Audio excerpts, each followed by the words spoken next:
Start में गई bundle config,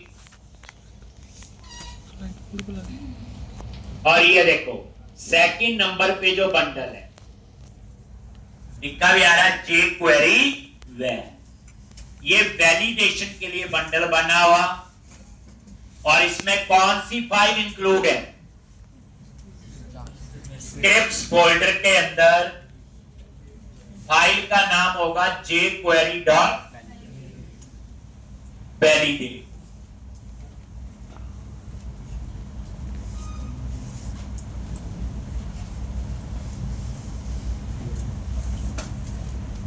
jQuery.validate।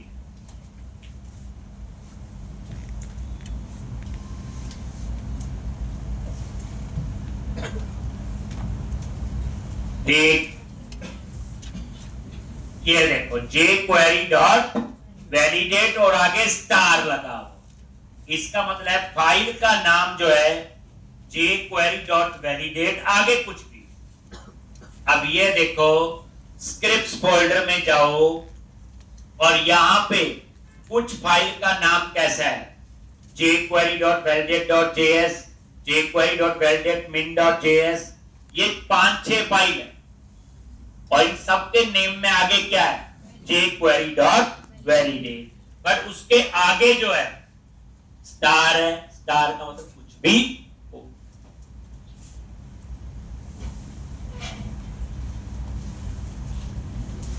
Star है, इसका मतलब आगे कुछ भी। तो अब यहां पे ये बोली है, तो ये एक फाइल नहीं है इंक्लूड इसमें, ये 5-6 फाइल इंक्लूड है जिसके अंदर वैलिडेशन का सारा काम लिखा हुआ। हमें तो सिर्फ ये वाला बंडल यूज करना। अब ये वाला बंडल कई लोग क्या करते हैं, लेआउट में ऐड कर देंगे। कहां पे? लेआउट में। व्यूज पे गए, शेयर और अंडरस्कोर लेआउट, जैसे ये ऐड है, लेकिन ये लेआउट पे ऐड नहीं है। देख लो यहां ऊपर 2 हैं और ये 2 नीचे हैं, 2 ही है ना, ये अलग अलग काम के बाद की बात है, वो छोटे। लेकिन यहां jQuery वैलिडेशन वाला बंडल नहीं है। अगर मैं उस बंडल को यहां पे ऐड कर दूं,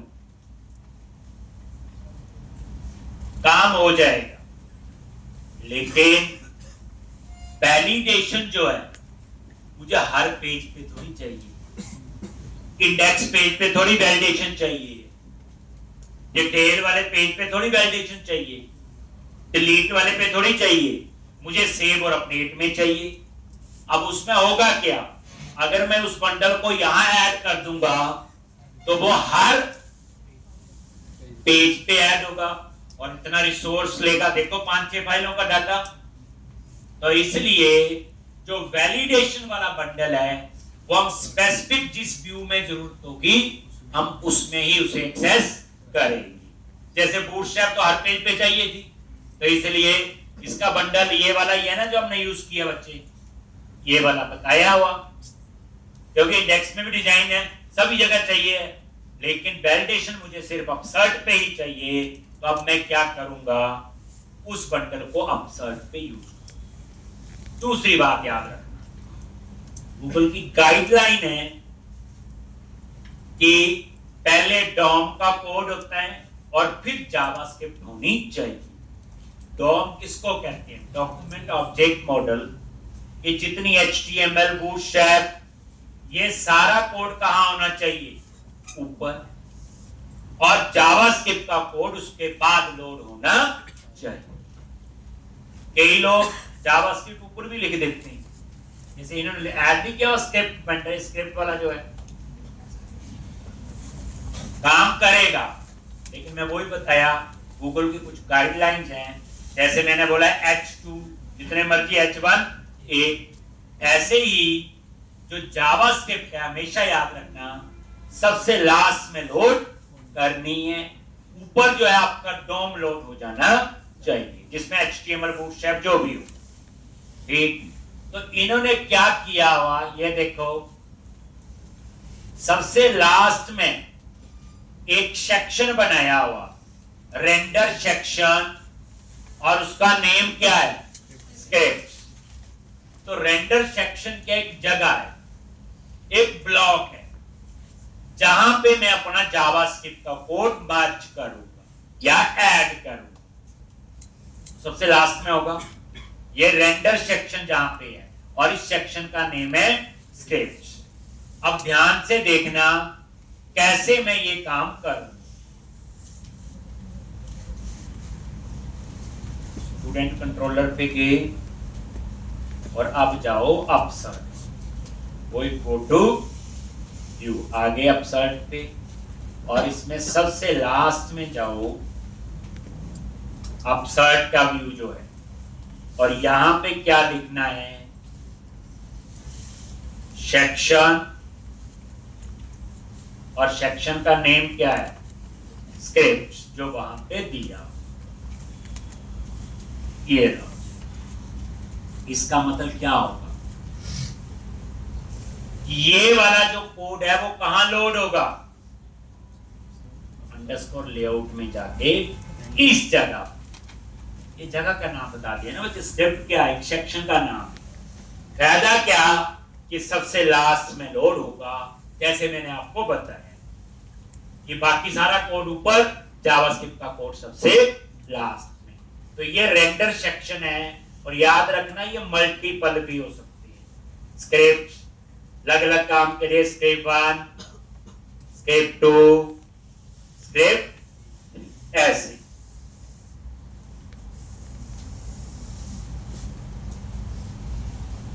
ठीक, तो इस तरह से ये आपका, तो अभी जो है ये आपका सेक्शन का नाम है, ये चेंज कर दो, ए लिख लो, तो वहां ए लिखना पड़ेगा, ऐसा कुछ नहीं है, ये होना चाहिए।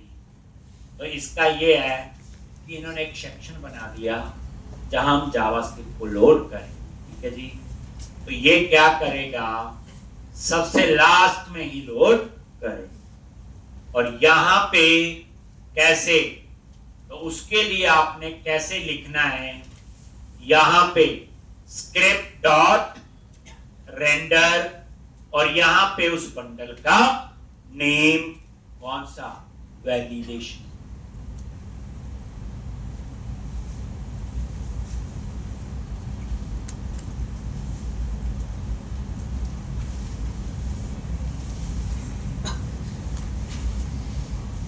तो वैलिडेशन वाला बंडल कहां पे है, ऐप स्टार्ट में गए, बंडल कॉन्फ़िग में, और बंडल का नाम है, कॉपी कर लिया, और इसको आप यहां पे,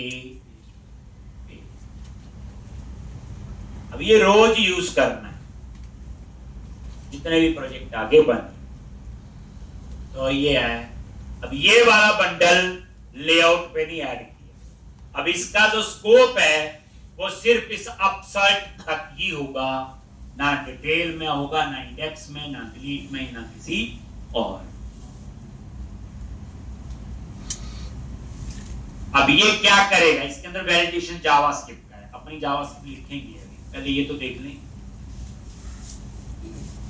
ठीक, क्लाइंट साइड पे जो मैसेज आएंगे इसी के थ्रू आएंगे। अब देखो रन करके,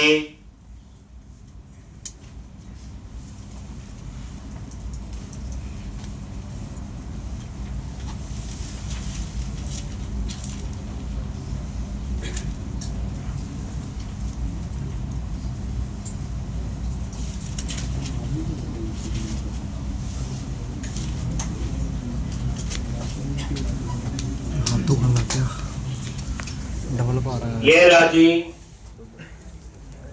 ये देखो, जैसे मैंने खाली क्लिक किया,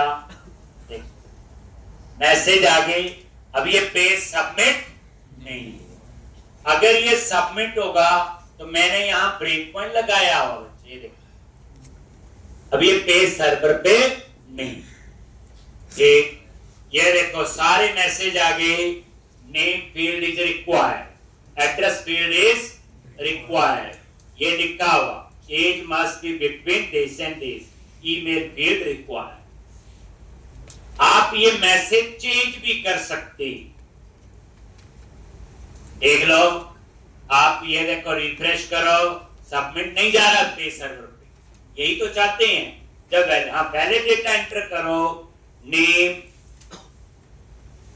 एड्रेस, एज, ईमेल और सेव, जैसे सेव पे क्लिक किया देखो आ गया, ठीक डेटा डाला, और ये पोर्ट हम टेस्ट कर चुके हैं, ऐड और सेव हो गया जी। अब हम चाहते हैं ये मैसेज चेंज करने, क्या करने हैं हमने, ये देखो, तो ये मैसेज कहां से चेंज होते हैं, स्टूडेंट मॉडल पे जाओ, मॉडल पे गए स्टूडेंट,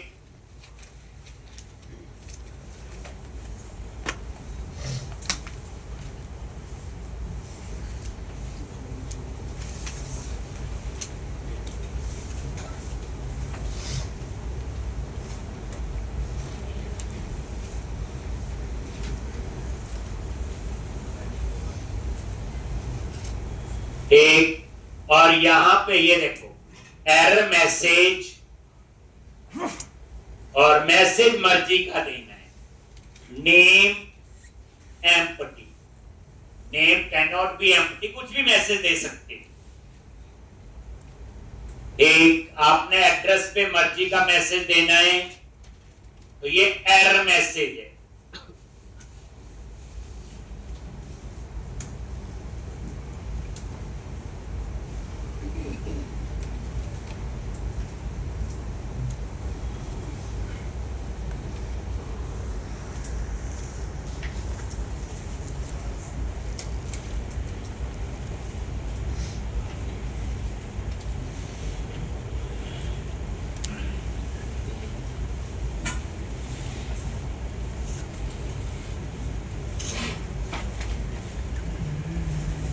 एक, तो यहां पे अब जैसे रेंज, तो यहां पे भी देना मैसेज मर्जी का, एक, एज बिटवीन 18 to 25, यहां पे ईमेल का भी देना है, एरर मैसेज क्या लिखेंगे, एंटर वैलिड ईमेल एड्रेस, मतलब मर्जी के मैसेज आप दे सकते हैं। कंक्लूजन में कहने का मतलब मेरा ही एक, अब आपको माइग्रेशन चलाने की जरूरत नहीं है, इसका कोई डाटाबेस पे तो कोई इंपैक्ट नहीं है, ये तो मैसेज ही है।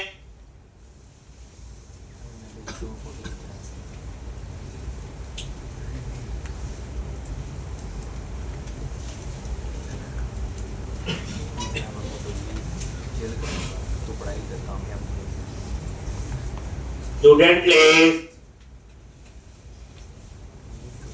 न्यू, ये देखो खाली है, तो मैसेज आ गए जो मैंने दिए थे, नेम, ये जो एड्रेस, एज, देखो अगर यहां पे लो जी, ईमेल फील्ड रिक्वायर्ड, ये देखो डाल लिख दिया तो मैसेज चेंज हो गया, एक @ प्रॉपर फॉर्मेट, इसको नहीं लेना ना, ईमेल ठीक है कि नहीं, और अब आप सेव पे क्लिक करो, आगे, तो आप देखो क्लाइंट साइड पे ही वैलिडेशन चेक कर रहा है, और उसके बाद अगर वैलिड डेटा है तो पेज सर्वर पे जा।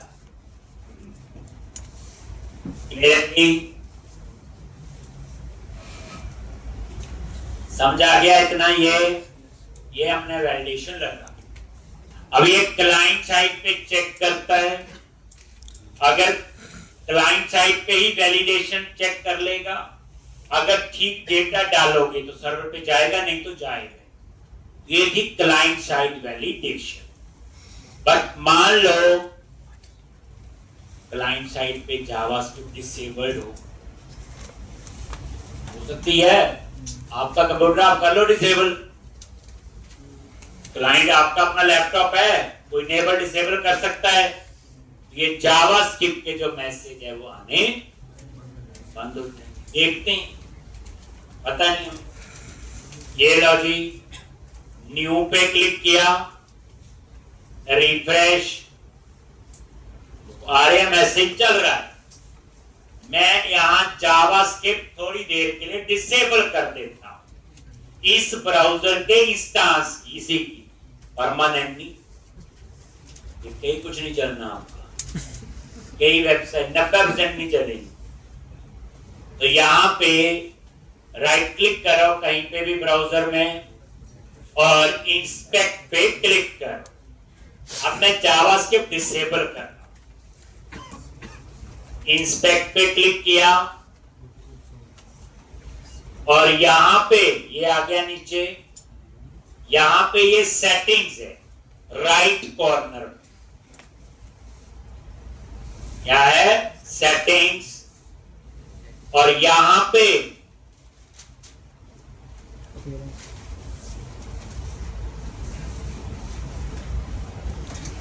डिसेबल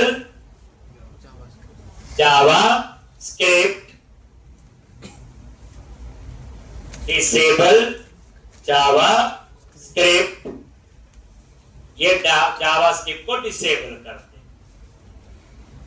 लेकिन ये परमानेंट नहीं होगी जब तक ये ब्राउजर ओपन, और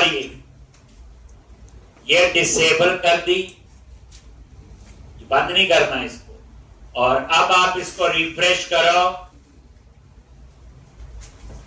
किया और ये सेव पे क्लिक किया, देखो चला गया सर्वर पे। जावास्क्रिप्ट तो अब डिसेबल है, तभी गया ये, पहले तो नहीं जा रहा था। F10 ऐड और यहां पे आके फिर उसने एरर। तो अगर जावास्क्रिप्ट वैलिडेशन ने काम किया है, उसने सर्वर पे चेक कर लिया जाके, लेकिन हमें तो लग रहा है ये तो एरर होगी कोई ना कोई। क्या लग रहा हमें? एरर। देख लो, तो इस तरह से जावास्क्रिप्ट डिसेबल्ड होगी तो पेज सर्वर पे जाए। तो अब हमें ये देखना है कि सर्वर पे भी हम चेक लगा देंगे कि वैलिड डेटा होगा, एक तो ही सेव हो, नहीं तो यहां से भी वापस हो सकता है। और किसने जानबूझ के जावास्क्रिप्ट डिसेबल की, तो हमारी गलती थोड़ी है, डेवलपर की गलती थोड़ी है। तो अब हम लोग क्या करेंगे, यहां आ जाओ अपसाइट पे, ध्यान से। अब यहां भी चेक लगा देंगे हम लोग, अगर आप गलती से जावास्क्रिप्ट डिसेबल हो गए, तो हम कभी करते ही नहीं, आप में से कईयों ने कभी की भी नहीं होगी वैसे, लेकिन वो हो जाती है। कैसे? कई बार कोई वेबसाइट सिक्योरिटी रीजन से कोई पेमेंट को, तो जब हम लॉगिन करते हैं एक बड़ा सा मैसेज आता है, ये कुकी जावास्क्रिप्ट हार्मफुल है, ये है वो है, हम पढ़ते नहीं उसको, बस एंट्री प्रेस करते हैं और वो डिसेबल कर देता कुकीज और जावास्क्रिप्ट। ठीक, और हमने नहीं की होती, फिर कई वेबसाइट्स काम करना बंद कर देती हैं, नहीं होता, जो भी है जैसी ये है। तो इसलिए अगर जावास्क्रिप्ट डिसेबल होगी तो हमारे केस में एप्लीकेशन तो नहीं रुकनी चाहिए, वो वैलिडेशन सर्वर पे चेक कर ले। कैसे? अब यहां पे आगे ये इस जगह पे अगर नल है तो वहीं से बाहर हो जाएगा, अगर नल नहीं है तो फिर यहां पे आ रहे और यहां पे चेक करना है ये कोड बड़ा चेंज होगा अभी थोड़ी देर। यहां पे लिखोगे model state dot is valid. अगर ये वैलिड नहीं है, फॉल्स है, तो नीचे का कोड ना चले। तो यहां पे लिख दिया रिटर्न उसी व्यू पे रहे। क्या करे? उसी व्यू पे रहे जो आपका व्यू, यानी अब नीचे वाला कोड नहीं चले। अगर इज वैलिड क्या होगा बोलो? फॉल्स। ठीक, देख लो, F12 प्रेस करो। ये एक रीड ओनली प्रॉपर्टी है और किस टाइप की है? Boolean type. ठीक, और यहां पे चेक कर रहे, अगर ये फॉल्स है तो इसका मतलब यह है कि उसमें डेटा वैलिड नहीं है। नेम, एड्रेस, एज, ईमेल सारे चेक करें। अगर वैलिड नहीं है तो यहां पे फॉल्स है। देन रिटर्न व्यू, याद रखना उसी व्यू पे रहेगा और वो जावास्क्रिप्ट में फिर मैसेज हमारे पास आ जाए। ये समझाया?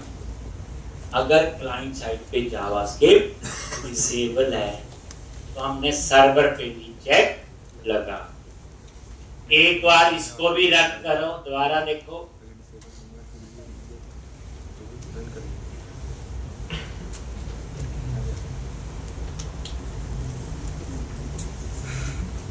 नेक्स्ट वीक में जो एप्लीकेशन होगी ऐसी होगी, बट वहां पे मैं मल्टीपल टेबल यूज करवाऊंगा। अभी एक ही टेबल यूज करना आता है। फॉर की बताऊंगा, आती है फॉर की?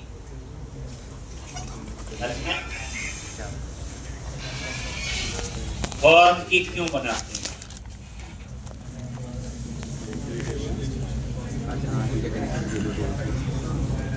चलो मैं उल्टा पूछता हूं, अगर हम फॉर्म की ना बनाए तो क्या प्रॉब्लम?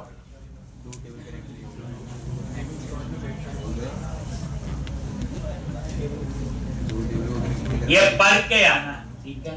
वीकेंड है आपके पास, मुझे सिर्फ यही आंसर देना है। फॉर्म की ना बनाए तो क्या प्रॉब्लम है? बनाने के फायदे मैं बता दूंगा, पर ना बनाने का नुकसान जो है वो मुझे बताना है। ठीक, आप जो बातें कह रहे थे वो गलत है और सोचो। एक कितनी छोटी चीज देखो, है ना? तो लंबा क्वेश्चन पूछा मैंने। तो फॉर्म की ना बनाए, देखो माइंड में कई आते हैं, फॉर्म की क्यों बनाते हैं, इसका क्या फायदा है? अगर हम उस कॉलम पे फॉर्म की ना बनाएंगे तो क्या प्रॉब्लम आएगी? अगर इसका आंसर हमें आते हैं तो हमें फॉर्म की पता है, नहीं आते हैं तो सिर्फ बनाने ही जानते हैं। फॉर्म की क्यों बनाते हैं इसका हमें कुछ भी नहीं पता। चलो अब ये रन किया, स्टूडेंट लिस्ट। अच्छा, कंसेप्ट पे पूरा फोकस देना। पहले दिन से एक ही चीज कह रहा हूं, कोड सिंटैक्स ये आ जाएगा, उसमें कोई वो नहीं है। न्यू पे क्लिक किया, क्लाइंट साइड पे वैलिडेशन चल रही है। अब ये सर्वर पे नहीं है क्योंकि मैं ब्रेक पॉइंट लगाया हुआ अपसर्ट पे। वो तो ASP.NET का कोड है, वो सर्वर पे चलेगा। लो, अब मैं क्या करता हूं, जावास्क्रिप्ट को डिसेबल, राइट क्लिक किया, इंस्पेक्ट पे क्लिक किया और ये देखो, और ये सेटिंग्स,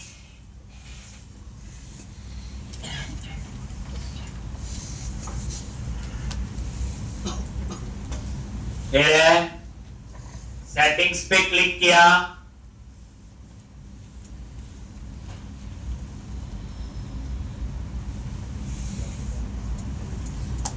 और डिसेबल जावास्क्रिप्ट।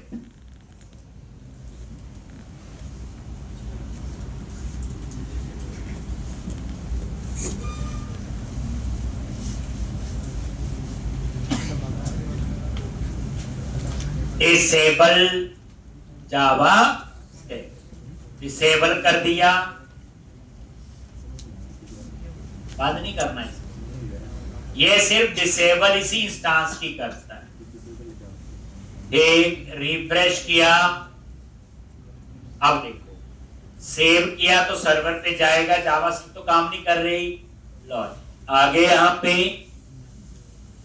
और इनमें देखो ये देखो नल आ रहा है F10।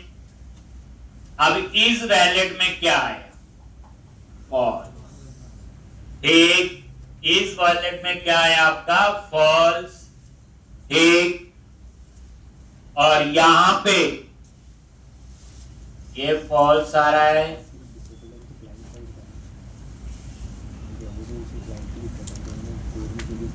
एक देन F10 रिटर्न व्यू, नीचे का कोड नहीं चला, अब एरर नहीं आई, और यहीं से वापस हो गया।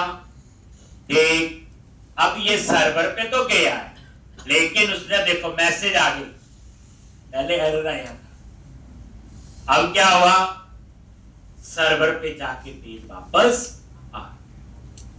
तो क्लाइंट साइड पे बच्चे जावास्क्रिप्ट डिसेबल्ड होगी, देखो चल गया ये। तो हमने सर्वर पे चेक लगा दिया, और वो चेक कहां लगाया, यहां। ठीक हो गया क्लियर जी। क्लाइंट साइड पे चेक करेगा, आपको सिर्फ बंडल ऐड करना है, यही बताया। ठीक, वैलिडेशन तो मॉडल पे लगा दी हमने, अगर क्लाइंट साइड पे जावास्क्रिप्ट डिसेबल होगी तो सेकंड नंबर वाली लाइन काम कर। अब मुझे एक वैलिडेशन लगानी, एक वैलिडेशन तो लगा ली कि ईमेल का फॉर्मेट वैलिड होना चाहिए, वो तो बता दी, लेकिन अब मेरे को वैलिडेशन लगानी है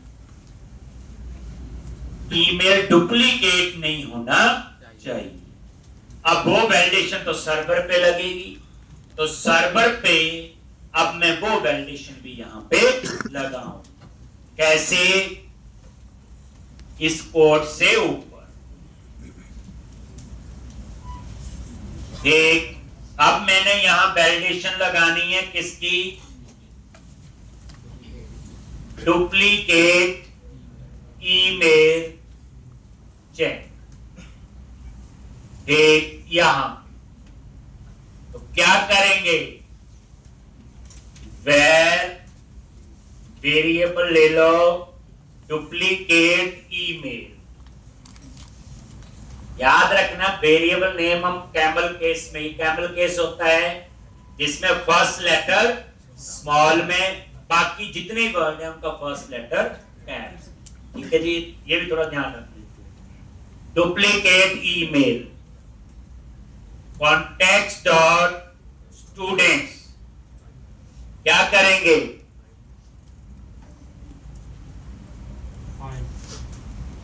find only works with primary की कॉलम। मैंने लिखवाया फाइंड तो सिर्फ प्राइमरी की पे चलता है, अगर ईमेल प्राइमरी की है तो फाइंड लिख लो।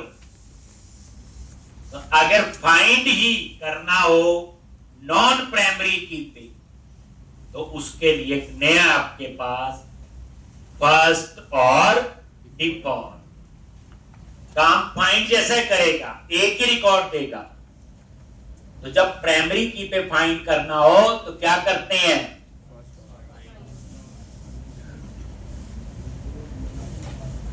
फाइंड नॉन प्राइमरी की पे, पर फर्स्ट और डिफॉल्ट प्राइमरी और नॉन प्राइमरी दोनों पे मांगता। तो आने वाले टाइम पे हम फर्स्ट और डिफॉल्ट ज्यादा यूज करेंगे। कैसे, अब ये देखो लैम्डा एक्सप्रेशन एस, ये वेरिएबल ले लिया, एस किसका है, देखो स्टूडेंट टाइप का, और एस डॉट ईमेल, और जो ईमेल आपका कहां से आएगा, व्यूज स्टूडेंट डॉट ईमेल। लो एक ये हो गया ना where condition, where email is equal to जो व्यू से ईमेल आ रहा है।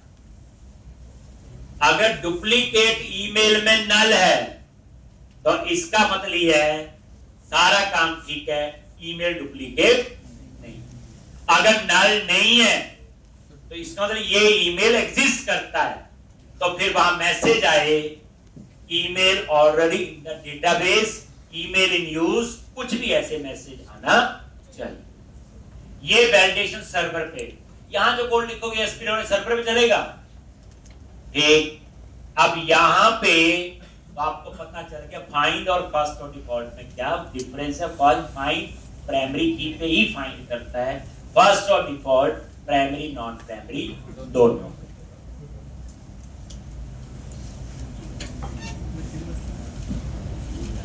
If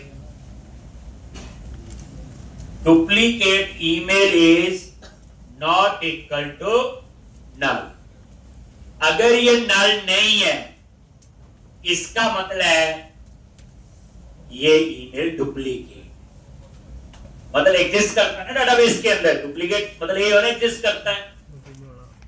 देन मैसेज आना चाहिए कहां पे, ये जो आपका ये जो मैसेज आ रहे हैं वो इसमें आ रहे हैं, इनमें वैलिडेशन मैसेज कोड में जो देख रहे थे मैसेज, यहां पे मैसेज आना चाहिए इस ईमेल में। यहां पे ईमेल इन यूज, तो क्या करोगे, यहां पे model state dot add model error, model में कहां पे एरर आए, ईमेल वाले पे, और एरर क्या है, ईमेल इन यूज,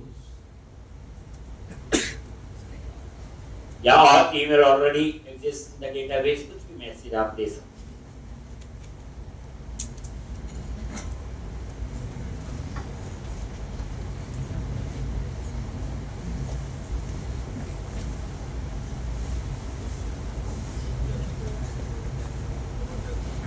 इसका खेल और चेंज होगा, अगले लेक्चर में ये सारा कोड चेंज होगा।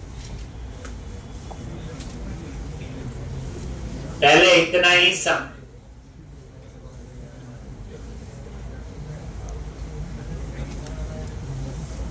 देख लो, रन करो,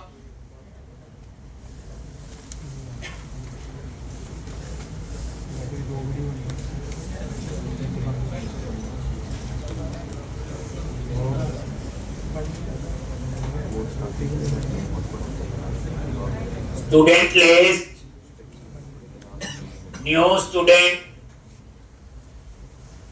वैलिडेशन करने का, ठीक डेटा डाल दो, नेम, एड्रेस, एज, ईमेल, अभी हमने डाल दिया, सेव पे क्लिक किया, ये नया ईमेल डाला था, ये देखो चेक किया और ये ईमेल एग्जिस्ट नहीं करता। ये देखो क्या आ गया, नल, ये डाटा सेव हो जाना चाहिए, आईडी 0, ऐड, सेव, और ये सेव। टेस्टिंग बच्चे प्रॉपर करनी। अगर डुप्लीकेट है तो काम करते हैं CS या admin@gmail.com, ये है ना। एक तो यहां पे एक नया एम्प्लॉय,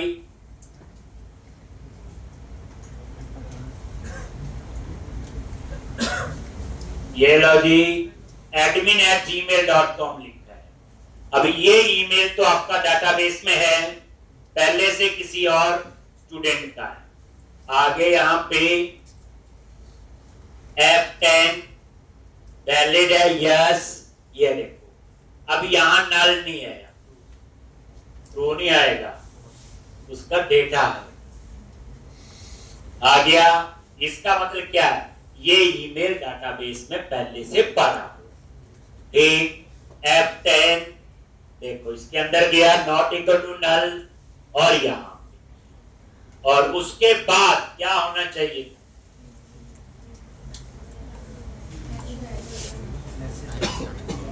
नीचे का कोड नहीं चलना चाहिए। तो क्या करोगे, इसी के नीचे रिटर्न व्यू, और उसी व्यू पे रहे, रिटर्न व्यू, और उसी व्यू पे रहे।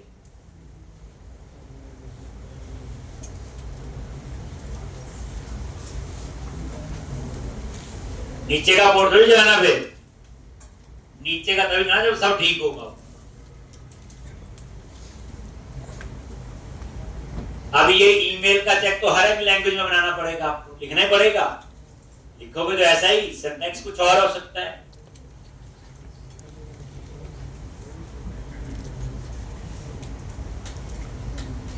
न्यू पे क्लिक किया,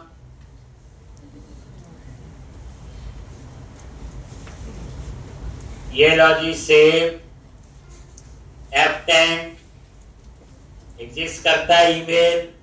ये देखो यहीं से अब बाहर हो जाएगा। लॉन्च कंटिन्यू कर दो,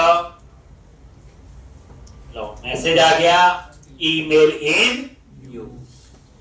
ठीक, अगर आप यहां ईमेल चेंज कर दिया, लॉन्च F10, ये देखो ठीक, अब आपका सेव समझा गया। अब आपने एडिट का करना है बच्चे, एडिट में भी चेक लगाना है ईमेल का। तो एडिट में क्या करोगे, बोलो। सेव में तो ये हो गया, क्या एडिट में ये चलेगा कि नहीं?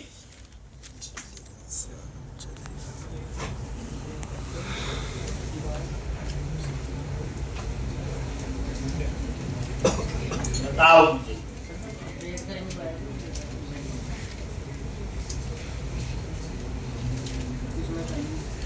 सोचो, दिमाग लाओ पूरा। क्या अपडेट में भी ईमेल डुप्लीकेट थोड़ा होना, मान लो अपडेट कर रहा है और डुप्लीकेट किसी और का नहीं, ऐसा नहीं होना चाहिए।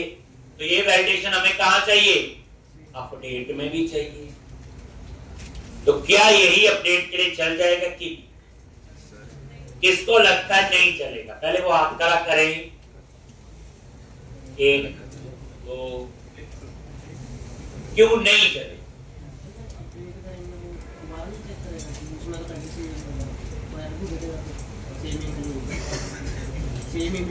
तो अपडेट में थोड़ा कहानी अलग होगी बच्चे, क्योंकि जब अपडेट करोगे तो ईमेल तो डुप्लीकेट ही होगा, क्योंकि वो ईमेल तो ऑलरेडी डेटाबेस में है। अब देखो, अगर मैं रन करता हूं, एक छोटा एग्जांपल लेते हैं, स्टूडेंट लिस्ट, एडिट, देखो अब मैं अपडेट करता हूं, लो एज का चेक कर लिया, ठीक है। अब जब यहां आया तो आगे को अपडेट करना नहीं दिया, देखो ये बोलेगा ईमेल, तो प्रॉब्लम तो हो गई। ये देखो ईमेल इन यूज। अब मैं चाहता हूं नेम के स्पेलिंग ठीक करने, एड्रेस और अपडेट होना चाहिए। ये कह रहा है ईमेल तो डुप्लीकेट है, तो अपडेट में तो ईमेल होगा ही ना। ठीक, तो इत्तेफाक से आपको ये टाइम मिल गया, ये प्रॉब्लम कैसे रिजॉल्व करें। ठीक, तो ईमेल डुप्लीकेट नहीं होना चाहिए अपडेट के केस में भी। तो यहां पे फिर कहानी कैसे लिखेंगे, क्या चेंज करेंगे, जो बच्चा कर लेगा मंडे को क्लास से पहले बताना मेरे। ठीक, सोचना। आप देखो ये लॉजिक क्या है, जैसे आप जावा पेज बनाओगे, वहां भी ईमेल वाला होगा, पाइथन में बनाओगे, किसी ने भी लैंग्वेज बनाओगे, ईमेल का चेक तो यही होगा, ऐसे लगेगा। ठीक, तो अब आपने अपडेट का, तो मंडे का टारगेट है हम इस एप्लीकेशन को कंप्लीट करेंगे। फिर हम नई एप्लीकेशन ऐसी ही बनाएंगे, पर उसमें मल्टीपल टेबल्स यूज करेंगे, उसमें ड्रॉप डाउन लिस्ट वगैरह भी यूज होंगे, उसमें हम अपने थीम लेआउट भी हम लोग यूज करेंगे।